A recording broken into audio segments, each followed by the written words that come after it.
innamal a'malu binniyatu. Udah salahnya secara kalimat saja itu sudah didoifkan, sudah dimasukkan ke dalam hadis yang nanti ada catatannya. Walaupun tiga-tiganya itu ya.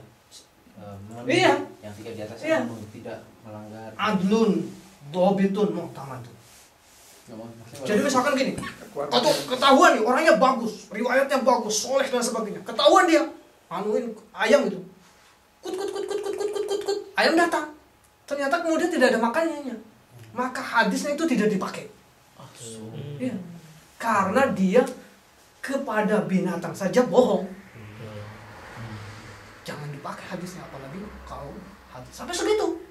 Nah, siapa yang mentasih ulamanya? Ulama-ulama hadis pada saat itu. Oh, yang ini tuh orang yang hebat. Oh, ini udah ada. Jadi ada ulama-ulama tertentu yang ahli hadis yang hidup pada zamannya. Ulama ini hebat, ulama ini enggak, ulama ini luar biasa, ulama ini hafalannya sebagainya. Ada sudah track recordnya. Jadi tidak bisa orang mengatakan bahwa wah saya membawakan hadis dari siapa ngarang gitu, tidak bisa. Nggak mungkin, karena apa? Pada saat imam misalkan, imam ini dia tidak hidup pada saat ini, karena imam ini hidupnya pada zaman udah langsung ketahuan.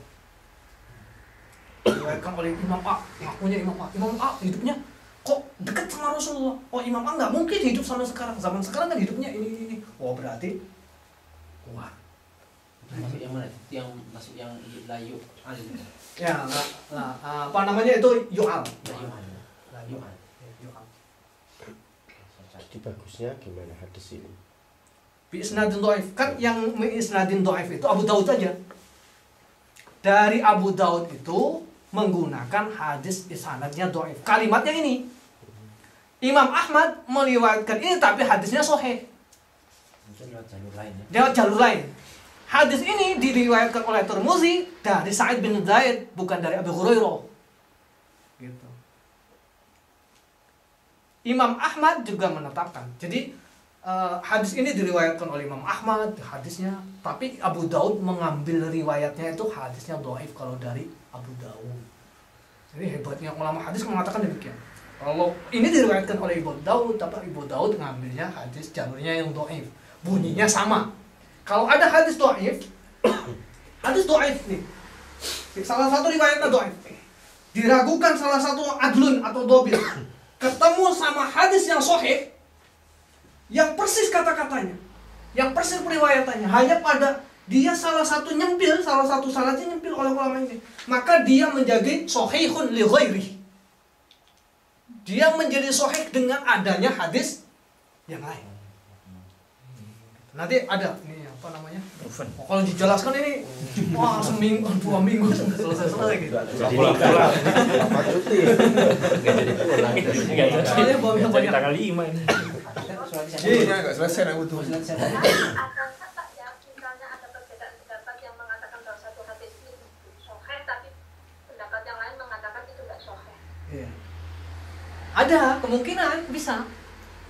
Ada ulama yang mengatakan bahwa menurut Imam Syafi'i yang ini adil,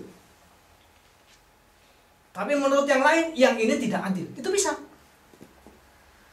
Kan gini, ada orang misalkan dari jalurnya Aisyah, salah satu kemudian lewat jalurnya misalkan Abu Hurairah. Ada orang yang sefahamannya dengan Abu Hurairah, maka dari jalur dari apa namanya Aisyah itu didhaifkan. Ada didhaifkan dengan karena jalurnya dari Aisyah tidak mengalami. Misalkan gini, dalam satu hadis perjalanan apa gitu, dalam perjalanan Badar diriwayatkan oleh Aisyah, sedangkan Siti Aisyah tidak datang. Satu lagi diriwayatkan oleh Imam sahabat Ali, tapi sahabat Ali hadir. Maka oleh orang yang lain Aisyah itu didhaifkan lewat riwayatnya salah satunya. Itu bisa. Karena beliau tidak hadir, hanya beliau mendapatkan cerita. Bisa. Kalau ini didhaifkan. Nah, itu salah satu ulama dengan yang lainnya bisa berbeda pendapat, tapi tidak jauh perbedaannya.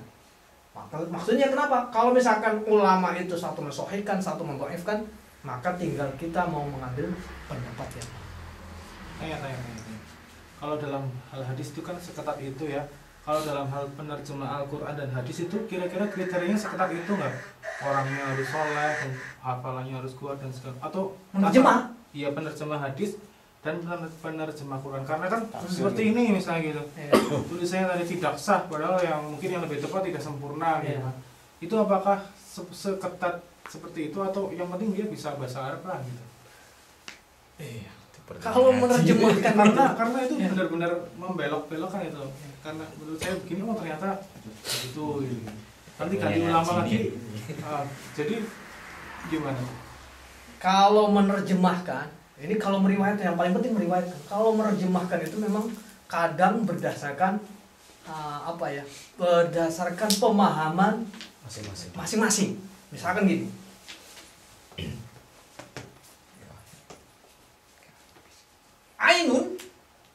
Ainun itu artinya apa? Mata. Bu Habibie. Jauh.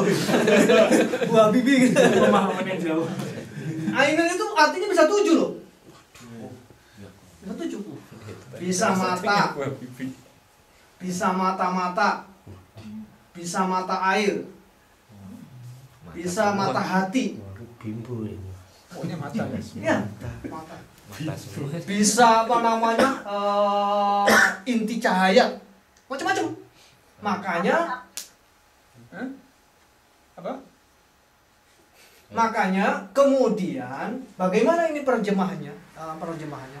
Ulama-ulama hadis ini, makanya salah satu dulu syaratnya orang-orang dikatakan hafid itu, salah satu generasi hafid yang namanya gelar hafid itu kayak Ibnu Hajar Al-Asqalani, hafal Quran, hafal sekian hadis. Jadi menerjemahkan ini, beliau tahu hadis-hadis yang lain sehingga hadis ini artinya demikian. Berarti ada kriteria juga untuk penerjemah.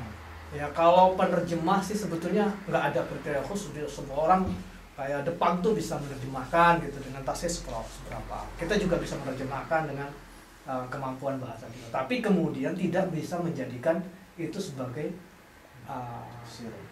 landasan hukum kita gitu. Landasan satu hadis begini, kemudian kita menerjemahkan sendiri, belajar bahasa Arab dari kamus kita ini begini, berarti hukumnya begini gitu. Yang lain salah gitu kan. Padahal dia dari kamus gitu kan. Belajar sendiri. Itu ya hati-hati kalau mengenai masalah hukum. Kalau menerjemahkan untuk diri sendiri atau apa tidak menjadi masalah. Kalau untuk penetapan hukum, maka mari kita bagaimana pendapat ulama-ulama, oh ini menerjemahinya seperti apa. Maksud saya penerjemah yang dibuat seperti ini, dibuat buku terus dipublish gitu. Oh itu Quran masih itu ada kriterianya gitu untuk di negara kita lah. Gitu. Ada. Dan departemen agama yang baru itu merekrut para hafid itu untuk akan jadi PNS untuk menerjemahkan itu dan ngecek satu persatu. Banyak orang, cuma satu orang aja. Ya, kalau menerjemahkan Al-Quran insya Allah Tim nanti kalau ada kita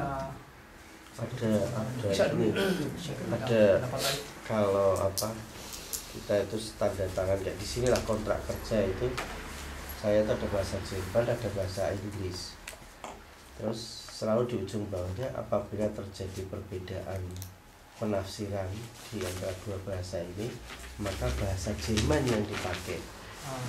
Nah barangkali kalau bahasa ini ya kalau yang dipakai harus bahasa Arabnya gitu.